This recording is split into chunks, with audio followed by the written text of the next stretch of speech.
নমস্কার বন্ধুরা, আজকে আমরা মেলায় এসে প্রথমে ফুচকার দোকানে এসেই চটপটি অর্ডার করেছি। কে কতটা ঝাল খেতে পারে এটা নিয়ে কম্পিটিশন চলতেছে। দেখুন কতটা পরিমাণ মরিচের গুঁড়ো দিয়েছে।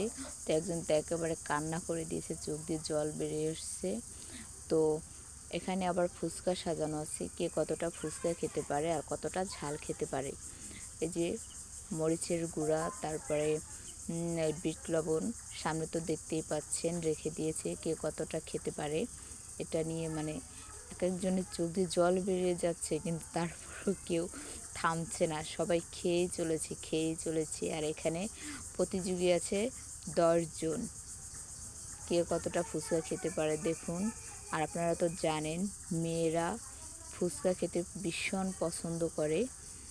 তো কেউ যদি মেলায় যায়, অন্তত মেয়েরা, তারা আগে প্রথমে ফুচকার দোকানে ঢুকবে। আর কে কতটা ফুচকা খাবে সেটা তো